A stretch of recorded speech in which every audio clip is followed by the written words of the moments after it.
Eby'omusumba Robert Kayanja bibi, omukugu wa gavumenti mu kunoonyereza ku bujulizi abutodde ebyama. Magala TV tubaddeyo mu kkooti, tulokalire.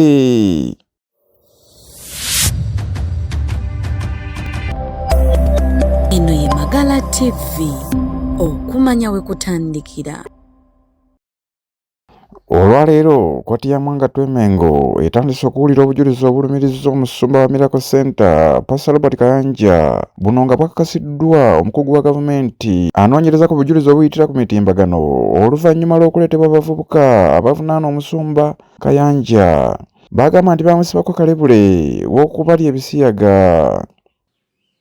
Omukugu wa poliisi ali mulimu gw'okukakasa obujulizi obwaleetebwa akakasizza kkooti nti omusumba Robert Kayanja wa Miracle Center yafunanga vidiyo n'ebifaananyi okuva ewa Ssentongo Ligani ku ssimu ye eri mu mannya ga Robert Kayanja.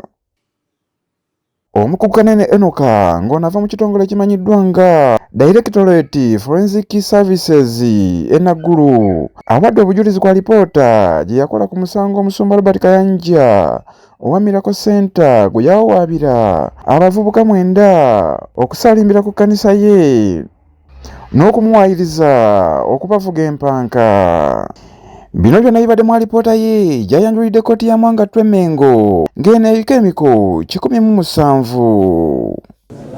Omukugu ono asoose kutegeeza kkooti engeri gy'ajjamu musango guno nti kyajja oluvannyuma lw'okusabibwa akulira ku Crime Cyber Department oba akulira Department y'emisango gy'oku mitimbagano wamu n'akulira Forensic Services. Ono ategeezezza kkooti nti yali asabibwa okujja oba okufuna obubaka okuva ku mobile phone era nti yagoberera emitendera gyonna era nga yasabibwa n'okukola alipoota gy'aleese leero mu kkooti. Mu alipoota gye yakola omwaka guno eno ategeezezza kkooti eno ebadde okulemberwa omulamuzi Adam Byalugaba nti alipoota ye ya miko 17 era nti obubaka bwe yazuula mu musango nti bwali wakati wa nnamba z'amasimu ag'enjawulo ng'emu ku zo yakizuula nti eri mmanya ga Robert Kayanja.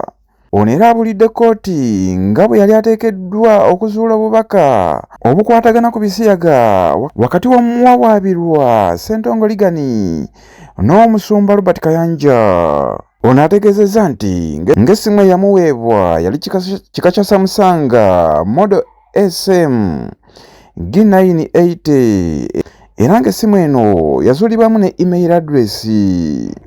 Ono abuulidde kkooti nti essimu eno yalimu ne WhatsApp 2 okuli ne WhatsApp Messenger. Ono era abuulidde kkooti nti obubaka bwe yassanga mu ssimu eno obwa WhatsApp bwali wakati wa nnamba ya Ssentongo Ligani n'ennamba yali registered ku mobile money mu mannya ga Robert Kayanja. Okwogerezeganya mu bubaka buno kwatandika nga 22 omwezi ogw'Ekkumi mu mwaka gwa 2020. Alipoota eraga obubaka bw'essimu obwa WhatsApp nga Ssentongo Ligani aweereza obubaka eri Robert Kayanja ng'amugamba ebyamutuusibwako mu mwaka gwa 2017. Kayanja bwe yamuyita yeegatte ku ttiimu ye ekabakye batendekebwe era nti oluvannyuma Kayanja yatandika okumuvuga olupanka ne banne. Mu alipoota y'omukugu eraze obubaka okuva ew'omuwawaabirwa Ssentongo Ligani eri omusumba Robert Kayanja nti ebyaddala yabavuganga empanka.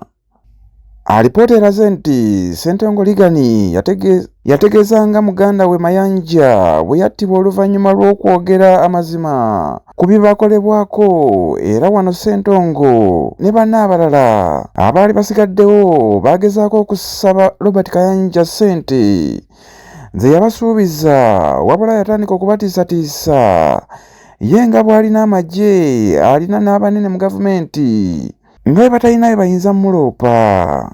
Oluvannyuma lw'okulemerako nga bamusindikira mesegi ez'enjawulo, musumba Robert Kayanja yaddamu ng'abagamba nti balindemu bagenda kubasindikira ssente buli omu $30 kuba ekkanisa tezikyakola olwa lockdown, ate tebasobola kubakkiriza kujja ku kyaki. Alipoota egenze mu maaso n'eraga obubaka nga Ssentongo ne banne batiisatiisa okuggulawo omusango ku musumba ono n'okuteeka obutambi ku mutimbagano obulaga omusumba nga bwe yabasiyaga oluvannyuma n'atabawa ssente. Obubaka buno bulagiddwa ku lutimbe lwa TV mu kkooti mu lujjudde, era balazima obutambi obwakwatibwa ne buteekebwa ku ssimu y'omusumba Robert Kayanja nga bulaga omuntu nga yeesangula omusaayi ng'ali mu kaabuyonjo. Kkooti eyongezaayo okuwulira obujulizi ku musango guno okutuusa ng'ennaku z'omwezi 23 omwezi guno.